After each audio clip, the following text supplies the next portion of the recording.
भगवान विष्णु ने बताया, इस संसार में सबसे बड़ा दान क्या है। जय श्री हरि विष्णु मित्रों। एक बार भगवान श्री हरि विष्णु जी और माता लक्ष्मी जी क्षीर सागर में अपने आसन पर बैठे हुए थे। तब भगवान विष्णु जी ने देखा कि माता लक्ष्मी जी किसी गहन सोच में हैं। माता लक्ष्मी जी को गहन सोच में देखकर भगवान विष्णु जी मुस्कुराते हुए बोले, हे देवी, ऐसा प्रतीत होता है कि आज आप किसी गहन विचार में डूबी हुई हैं। आप निसंकोच होकर अपने प्रश्न पूछिए, हम आपके सभी प्रश्नों का समाधान अवश्य यह करेंगे। भगवान विष्णु जी की बात सुनकर माता लक्ष्मी ने कहा, हे प्रभु, आज मेरे मन में एक जिज्ञासा है। मैं यह जानना चाहती हूँ कि इस दुनिया में सबसे बड़ा दान कौन सा है जिससे पूर्ण पुण्य की प्राप्ति होती है, और बुरे लोगों की पहचान कैसे की जा सकती है। मनुष्य उन लोगों को कैसे पहचान सकते हैं। तब भगवान विष्णु जी ने माता लक्ष्मी जी से कहा, हे देवी, आपने सचमुच मानव जाति के कल्याण हेतु अति महत्वपूर्ण प्रश्न पूछे हैं। यह प्रश्न मनुष्य के जीवन में अत्यंत मूल्यवान है। इसलिए मैं आपको आपके इन प्रश्नों के उत्तर एक महत्वपूर्ण कथा के माध्यम से दूंगा। लेकिन आपको इस कथा को शुरू से लेकर अंत तक ध्यान पूर्वक सुनना होगा। तब माता लक्ष्मी जी ने उत्तर दिया, हे प्रभु, मैं आपको वचन देती हूँ कि इस कथा को मैं पूरी श्रद्धा से सुनूंगी और इस कथा का प्रचार समस्त देवलोक में करूंगी। दोस्तों, भगवान श्री हरि विष्णु जी देवी लक्ष्मी से कहते हैं, हे देवी, एक समय की बात है, किसी नगर में एक राजा राज्य करता था। वह राजा बहुत ही बलशाली, वीर और अत्यंत ही बुद्धिमान था। इसके साथ ही वह धर्मपरायण और दयालु भी था। उस राजा की रानी भी संस्कारी और अत्यंत धार्मिक स्वभाव की थी। दोनों पति पत्नी भगवान भोलेनाथ के परम भक्त थे। वे दोनों प्रतिदिन शिवजी के मंदिर में जाकर उनकी पूजा अर्चना किया करते थे। यह उनका प्रतिदिन का नियम था। वह राजा अपने राज्य को धर्म पूर्वक चला रहा था। उसके राज्य में कोई भी व्यक्ति दुखी नहीं रहता था, बल्कि सारी प्रजा सुख और वैभव से संपन्न रहती थी। इसलिए पूरे नगर में हर तरफ खुशियां ही खुशियां बिखरी रहती थी। वहां के जानवर भी एक दूसरे को कोई हानि नहीं पहुंचाते थे। यहां तक कि एक ही नदी में शेर और बकरी शांतिपूर्वक पानी पीते थे। ऐसे ही दिन बीत रहे थे। राजा की उम्र ढलती जा रही थी और उनके विवाह को भी कई वर्ष बीत चुके थे। लेकिन उस राजा को कोई संतान नहीं थी। हालांकि राजा इस बात को लेकर अधिक चिंता नहीं करते थे। वह निश्चिंत होकर अपनी प्रजा के सुख दुख का ध्यान रखते और प्रजा भी उसे अत्यधिक प्रेम और सम्मान देती थी। एक दिन की बात है, वह राजा हर रोज की तरह अपनी पत्नी के साथ भगवान शिव जी के मंदिर की ओर जा रहे थे। तभी अचानक उसने देखा कि सामने वाले घर में एक स्त्री झाड़ू लगा रही है। राजा और रानी जब उस स्त्री के घर के पास से गुजरे तो वह स्त्री उन्हें देखते ही अपना चेहरा फेर कर तेजी से घर के अंदर चली गई। उस स्त्री का ऐसा व्यवहार देखकर राजा और रानी को बिल्कुल भी अच्छा नहीं लगा। राजा उस समय अपनी रानी के साथ भगवान भोलेनाथ की पूजा करने के लिए मंदिर जा रहा था। इसलिए उसने उस स्त्री से कुछ नहीं कहा और सीधे मंदिर पहुंचकर भगवान शिव जी की पूजा अर्चना की। पूजा के बाद राजा अपनी रानी के साथ वापस महल लौट आया। लेकिन महल पहुंचने के बाद राजा ने अपने एक सैनिक को बुलाया और उसे आदेश दिया कि तुम जाओ और नगर के बाहरी क्षेत्र में रहने वाली उस स्त्री को अपने साथ महल ले आओ। ध्यान रखना, तुम उसे कुछ भी मत बताना कि क्यों बुलाया गया है। बस उसे तुम हमारे पास ले आओ। भगवान विष्णु जी कथा सुनाते हुए आगे कहते हैं, हे देवी, राजा का आदेश पाते ही वह सैनिक तुरंत ही उस महिला के घर पहुंचता है। उस समय महिला का पति भी घर पर नहीं था। फिर वह सैनिक उस स्त्री के घर के दरवाजे को खटखटाने लगता है और कुछ देर बाद वह महिला अपने घर का दरवाजा खोलती है। सामने राजा का सैनिक खड़ा देखकर वह महिला हैरान होती है और पूछती है, क्या हुआ, आप मेरे घर पर क्यों आए हैं? उस महिला की बात सुनकर राजा का वह सैनिक उससे कहता है, चलो मेरे साथ, महाराज ने तुम्हें राजमहल में बुलाया है, उन्हें आपसे कुछ बात पूछनी है। यह सुनकर वह महिला अपने मन में सोचती है, आखिर महाराज का आदेश है, इसे ठुकराया तो नहीं जा सकता, मुझे राज दरबार में जाना ही होगा। उसके बाद वह सैनिक उस स्त्री को अपने साथ लेकर राजमहल पहुंच गया। महल में पहुंचकर वह महिला राजा को प्रणाम करती है और कहती है, हे महाराज, आपने मुझे अचानक यहाँ राजमहल में क्यों बुलाया है? क्या मुझसे कोई गलती हो गई है? उस स्त्री की बात सुनकर राजा कहता है, तुम मुझे एक बार बताओ, आज सुबह जब मैं और मेरी पत्नी भगवान शिव जी के मंदिर जा रहे थे तो तुमने मुझे देखकर अपना मुंह फेर लिया और मुझे आते हुए देखकर तुम दौड़ते हुए अपने घर में चली गई। तुमने मुझे देखकर ऐसा दुर्व्यवहार क्यों किया? तब वह महिला निर्भीकता से राजा से कहती है, हे महाराज, आप भले ही मुझे मृत्युदंड दे तो भी मुझे कोई ऐतराज नहीं, परंतु मैं सच ही कहूंगी, आपके महल में बड़े बड़े विद्वान हैं, पंडित हैं। अगर मैं गलत बात बोलूं तो आप उनसे पूछ सकते हैं कि हमारे नगर में यह मान्यता है कि जो सुबह सुबह आपका चेहरा देख लेता है तो उस व्यक्ति का पूरा दिन खराब हो जाता है, क्योंकि आप संतानहीन हैं।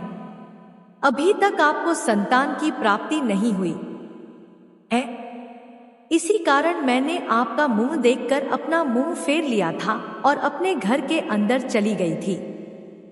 उस महिला की ऐसी बात सुनकर राजा आश्चर्य में पड़ जाता है। वह अपने मन में सोचता है कि यह महिला तो बिल्कुल सत्य कह रही है। यदि किसी नगर के राजा को संतान नहीं हो तो यह उसकी प्रजा के लिए बिल्कुल भी शुभ नहीं माना जाता। उसके बाद राजा उस महिला को वापस अपने घर जाने की अनुमति देता है।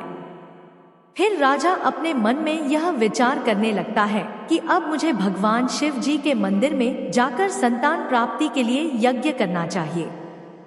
ऐसा सोचकर वह राजा अपने कक्ष में लौटकर रानी से कहता है, हे प्रिय, हमारे नगर के लोग हमारे चेहरे को देखना भी पसंद नहीं करते हैं, क्योंकि हमारे पास अभी तक कोई संतान नहीं है। इसलिए हमें भगवान शिव जी के मंदिर में जाकर संतान प्राप्ति का यज्ञ करना चाहिए। हम भगवान भोलेनाथ के मंदिर में चलते हैं और भगवान शिव से प्रार्थना करते हैं कि वे हमें पुत्र प्रदान करें। राजा की बात सुनकर रानी भी उसकी बात मान लेती है। फिर राजा और रानी दोनों भगवान शिव जी के मंदिर पहुंचते हैं और भगवान शिव जी की पूजा करके संतान प्राप्ति के लिए यज्ञ का आयोजन करते हैं। भगवान विष्णु जी कथा सुनाते हुए आगे कहते हैं, हे देवी, पुत्र प्राप्ति के लिए राजा और रानी ने यज्ञ का आयोजन किया, लेकिन यज्ञ संपन्न होने के बाद भी उन्हें संतान की प्राप्ति नहीं हुई। यज्ञ के निष्फल होने से राजा अत्यंत निराश हो गया। यज्ञ का आयोजन करने वाले पंडित जी भी सोच में पड़ गए। पंडित जी ने मन ही मन सोचा, अब तक जितने भी यज्ञ मैंने किए हैं उनमें से कोई भी यज्ञ आज तक विफल नहीं हुआ है। इसका अर्थ यह है कि शायद इस राजा के भाग्य में ही खोट है और ऐसा प्रतीत होता है कि ईश्वर ने इस राजा के भाग्य में संतान का योग नहीं लिखा है। इसलिए संतान प्राप्ति का यज्ञ करने के बाद भी उसे संतान की प्राप्ति नहीं हुई। राजा हर संभव प्रयास करके थक चुका था और अब वह गहरे निराशा में डूबा रहता था। वह दिन रात संतान की कमी के बारे में सोचता और चिंता में खोया रहता था। एक दिन सिंहासन पर बैठे बैठे राजा को अचानक एक बात याद आती है कि दूसरे नगर के वन में एक महात्मा जी निवास करते हैं, जिनकी ख्याति दूर दूर तक फैली है। राजा के मन में विचार आता है कि शायद उन महात्मा के पास मेरे इस कष्ट का कोई समाधान हो। अगर मैं उनके पास जाऊं तो संभवतः वे मुझे पुत्र प्राप्ति का कोई उपाय बता सके। मुझे उनके पास जाना चाहिए। अपने मन में यह निर्णय लेकर राजा तुरंत अपनी रानी के पास जाता है और उससे कहता है, हे प्रिय, दूसरे नगर के वन में एक महान तपस्वी और ज्ञानी महात्मा जी रहते हैं। मुझे लगता है कि हमें उनके पास जाना चाहिए। हो सकता है कि वे हमें पुत्र प्राप्ति का कोई मार्ग सुझा दे। फिर रानी भी राजा की इस बात से सहमत हो गई। रानी ने कहा है स्वामी, आपकी बात बिल्कुल सही है, हमें महात्मा जी से अवश्य मिलना चाहिए। रानी की सहमति पाकर राजा और रानी दोनों ने एक रथ में बैठकर महात्मा जी के दर्शन के लिए दूसरे वन की ओर प्रस्थान किया। कुछ समय के बाद वे दोनों वन में पहुंच गए। रथ से उतरकर राजा और रानी दोनों जंगल के भीतर जाने लगे। ऊंचे रास्तों से गुजरते हुए वे महात्मा के आश्रम की ओर बढ़ने लगे। भगवान विष्णु जी कथा सुनाते हुए आगे कहते हैं, हे देवी। फिर राजा और रानी वन के भीतर महात्मा जी की कुटी के पास पहुंच जाते हैं। वहां वे देखते हैं कि महात्मा जी एक विशाल वृक्ष के नीचे ध्यान मग्न होकर साधना में लीन है। यह दृश्य देखकर राजा और रानी कुछ देर तक खामोशी से खड़े रह जाते हैं ताकि महात्मा जी की साधना में कोई विघ्न न आए। दोनों हाथ जोड़कर विनम्रता पूर्वक महात्मा जी के सामने खड़े रहते हैं। कुछ समय बाद महात्मा जी अपनी साधना से बाहर आते हैं और अपनी आंखें खोलते हैं। तब वे देखते हैं कि राजा और रानी उनके सामने अपने दोनों हाथों को जोड़कर खड़े हुए हैं। वे महात्मा जी उस राजा को अच्छी तरह से जानते भी थे, इसलिए वे राजा को देखते ही पहचान लेते हैं और राजा से मुस्कुराते हुए कहते हैं, हे राजन, आज आप यूं अचानक से हमारे पास किस प्रयोजन से पधारे हैं? तब राजा ने नम्रता से महात्मा जी को प्रणाम किया और अपनी व्यथा महात्मा जी को कह सुनाई। उसने बताया कि कैसे उन्होंने पुत्र प्राप्ति के लिए यज्ञ किया, परंतु सभी व्यर्थ गए। यह सब सुनने के बाद महात्मा जी कुछ क्षणों के लिए मौन हो गए और अपनी आंखें बंद कर ली। वे ध्यानस्थ होकर राजा के जीवन की घटनाओं का आंतरिक दृष्टि से अवलोकन करने लगे। कुछ समय बाद महात्मा जी ने अपनी आंखें खोली और गंभीर स्वर में बोले, राजन, मैंने आपके जीवन का एक ऐसा सत्य देखा है जिसे सुनकर आपको कष्ट हो सकता है। आपके पिछले जन्म में किए गए एक पाप का फल इस जन्म में आपके भाव पर भारी पड़ा है। आपने पिछले जन्म में एक ऐसा घोर पाप किया था जिसके परिणाम स्वरूप इस जीवन में आपके भाग्य में संतान प्राप्ति का योग नहीं है। इसी कारण से आपके सभी प्रयास निष्फल हो रहे हैं।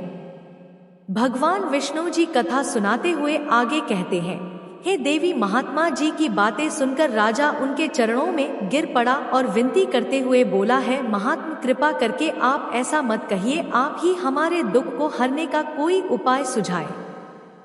राजा की यह व्याकुलता देखकर महात्मा जी ने उसे सहारा देकर अपने चरणों से उठाया और बोले, हे राजन, इतनी अधीरता आपको बिल्कुल भी शोभा नहीं देती। मैं अभी आपको आपके इस कष्ट का निवारण करने का उपाय बताता हूँ, जिसे करने के बाद आपको अवश्य ही पुत्र की प्राप्ति होगी। इतना कहकर वे महात्मा जी अपनी कुटिया के भीतर जाते हैं और थोड़ी देर के बाद हाथ में एक कटोरी में खीर लेकर बाहर आ जाते हैं। उन्होंने वह खीर राजा को देते हुए कहा, राजन, महल पहुंचकर आप और रानी साहिबा दोनों ही स्नानादि के बाद इस खीर को प्रसाद के रूप में ग्रहण करें। ऐसा करने से आपको निश्चित ही पुत्र की प्राप्ति होगी। परंतु राजन, आप मेरी एक बात याद रखना, इस पुत्र की आयु मात्र 20 वर्ष की ही होगी। जिस दिन आपके पुत्र की आयु 20 वर्ष की होगी उसी दिन उसकी मृत्यु हो जाएगी। महात्मा जी की इस बात को सुन राजा गहरी सोच में डूब गया। वह अपने मन में सोचने लगा, चलो 20 वर्ष के लिए ही सही, परंतु इस संतानहीनता का कलंक तो मिट जाएगा, हमें संतान का सुख तो मिलेगा। राजा ने मन ही मन इस बात को स्वीकार कर लिया और महात्मा जी से निवेदन किया है, महात्मा, आपका आशीर्वाद और मार्गदर्शन स्वीकार है, कृपा करके हमें यह अवसर दे। महात्मा जी ने मुस्कुराते हुए राजा को आशीर्वाद दिया। राजा और रानी ने महात्मा जी को प्रणाम किया, उनकी चरण वंदना की और विनम्रता पूर्वक आभार व्यक्त किया। इसके बाद राजा और रानी अपने रथ में बैठकर महल की ओर लौट चले। इसके बाद महल पहुंचकर राजा और रानी स्नान आदि कर भगवान भोलेनाथ जी का प्रसाद मानते हुए श्रद्धा से उस खीर को ग्रहण करते हैं। उसके कुछ ही दिनों बाद रानी गर्भवती हो जाती है, जिससे रानी बहुत ही प्रसन्न हो जाती है। जब राजा ने यह शुभ समा सुना तो वह भी खुशी से झूम उठा। संतान प्राप्ति का यह सुखद समाचार सुनने के बाद राजा ने महात्मा जी के प्रति अपनी कृतज्ञता प्रकट करने का निश्चय किया। राजा अपने रथ में ढेर सारे फल, फूल, वस्त्र और अन्य भेंट सामग्रियां रखकर वन में महात्मा जी की कुटिया की ओर चल पड़ा। कुटिया के निकट पहुंचकर राजा ने अपने रथ को रोक दिया और विनम्र भाव से नीचे उतरकर महात्मा जी के पास पहुंचा। महात्मा जी ध्यान मग्न बैठे थे। राजा ने उनके पास जाकर सभी वस्त्र, फल, फूल उन्हें समर्पित किए और गहरे आदर के साथ प्रणाम करते हुए कहा, है महात्मा, आपकी ही कृपा से हमें संतान प्राप्ति का सुख प्राप्त होने जा रहा है, इसलिए आप मेरी यह तुच्छ सी भेंट कृपा कर स्वीकार करें। महात्मा जी राजा की विनम्रता और कृतज्ञता से अत्यंत प्रसन्न हुए। उन्होंने राजा की भेंट को स्वीकार कर उसे आशीर्वाद दिया और कहा, राजन, तुम्हारी भक्ति और संकल्प ने ही तुम्हारे जीवन को फल वर्ष है, वह अनमोल है। जाओ, तुम्हारी संतान गुणवान और धर्मनिष्ठ हो। उसके बाद राजा ने महात्मा जी का आशीर्वाद पाकर उनसे विदा ली और अपने रथ में बैठकर वापस अपने महल की ओर प्रस्थान करते हैं। महल लौटकर राजा बहुत ही खुशियां मनाता है। भगवान विष्णु जी कथा सुनाते हुए आगे कहते हैं, हे देवी, ऐसे ही दिन रहे थे। आखिरकार वह शुभ दिन आया जब राजा के यहाँ एक पुत्र का जन्म हुआ। पुत्र के जन्म से जैसे महल में खुशियों की बयार बहने लगी। राजा ने पुत्र प्राप्ति की खुशी में पूरे नगर में उत्सव का आयोजन किया। महल को फूलों और रंग बिरंगी संगीत अपने पिता के ही गुणों का प्रतीक बनते हुए बड़ा होने लगा। वह अपने पिता की तरह ही धर्मनिष्ठ, आत्मानुभूति, मत्ता, शौर्य और भक्ति के गुण प्रकट होने लगे, जिससे राजा का हृदय गर्व से भर उठता। शौर्यवीर के गुणों और आचरण को देखकर सभी आश्वस्त थे कि वह एक दिन अपने पिता की तरह महान राजा बनेगा। जैसे जैसे समय बीता, राजा का हृदय गर्व और खुश से भरता गया। संतान सुख की प्राप्ति ने उसकी सभी चिंताओं को मानोहर लिया था और वह अपने पुत्र में संपूर्ण संसार का आनंद खोजने लगा। वह राजा पुत्र के प्रति अपने स्नेह में इतना डूब गया कि वह यह महत्वपूर्ण बात भी भूल बैठा कि उसके पुत्र की आयु मात्र 20 वर्ष तक की है।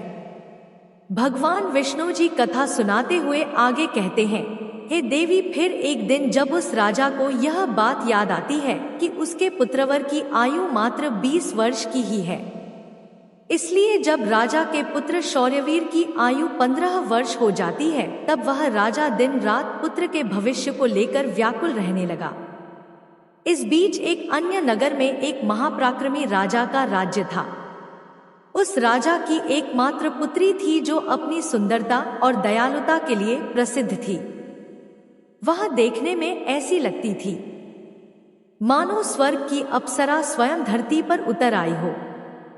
वह बहुत ही दानी स्वभाव की थी, क्योंकि उसने अपने माता पिता से धर्म और संस्कारों की शिक्षा ली थी, इसलिए उसका हृदय करुणा और उदारता से भरा हुआ था। वह प्रतिदिन सुबह उठकर पक्षियों को दाना डालती और अपने द्वार पर आने वाले साधु संतों भिक्षुओं को सदा ही आदर से भोजन कराती थी। कोई भी भूखा उसके द्वार से खाली हाथ नहीं लौटता था। ऐसे ही दिन बीत रहे थे। उस राजा की पुत्री भी अपने गुणों के साथ बड़ी हो रही थी। एक दिन जब शौर्यवीर के पिता को यह बात पता चली कि दूसरे नगर में एक धीरवर और पराक्रमी राजा राज्य करता है, जिसकी पुत्री गुणों की खान है, साथ ही वह अत्यंत सुंदर भी है, तो राजा ने अपने मन में सोचा कि ऐसी धर्मात्मा और तेजस्वी कन्या के साथ अपने पुत्र शौर्यवीर का विवाह करना उचित रहेगा। मुझे इसी प्रकार की कन्या की तलाश थी जिसके साथ मैं अपने पुत्र का विवाह कर सकूं और हमारी वंश परंपरा को बनाए रख सकूं। इस विचार के साथ ही राजा ने अपने मन में निर्णय किया कि वह उस राजा से प्रस्ताव रखेगा जिससे वह अपने पुत्र शौर्यवीर का विवाह उस सुंदर और धार्मिक कन्या के साथ कर सके। भगवान विष्णु जी माता लक्ष्मी से कहते हैं, हे देवी, फिर शौर्यवर के पिता ने अपने पुत्र के विवाह का प्रस्ताव संदेशवाहक के माध्यम से दूसरे नगर के राजा तक पहुंचाया। जब दूसरे नगर के राजा ने यह प्रस्ताव सुना तो उसने अपने मन में विचार किया कि चलो अब मुझे अपनी पुत्री का विवाह कर देना चाहिए, और मैंने सुना है कि इस राजा के पुत्र की आयु मात्र 20 वर्ष ही है। इस राजा का पुत्र बहुत ही योग्य, पराक्रमी और धर्मपरायण है। भले ही उसकी आयु का भविष्य अनिश्चित हो, इसलिए अगर उसके यहाँ कोई पुत्र पैदा हो गया तो उसका वंश आगे बढ़ता रहेगा, जिससे पुत्री भी अपनी संतान के साथ सुखी रहेगी। इन विचारों को मन में संजोए हुए उस राजा ने शौर्यवीर के विवाह प्रस्ताव को सहज स्वीकार कर लिया। फिर कुछ ही दिनों के भीतर शुभ मुहूर्त में शौर्यवीर का उस राजकुमारी के साथ विवाह हो गया। वह राजकुमारी न केवल सुंदर थी बल्कि बहुत ही दयालु स्वभाव की थी। उसने अपने बचपन से ही यह नियम अपनाया था कि जब तक वह किसी भूखे या असहाय प्राणी को भोजन नहीं करवाती तब तक वह स्वयं भोजन ग्रहण नहीं करती। उसके माता पिता ने उसे सेवा और दान की भावना सिखाई थी और उसने उसे अपने जीवन का अटूट हिस्सा बना लिया था। विवाह के पश्चात राजकुमारी का यह नियम उसके ससुराल में भी जारी रहा। हर सुबह वह महल के द्वार पर जाकर जरूरतमंद लोगों को भोजन करवाती और अपने हाथों से उन्हें अन्नदान करती।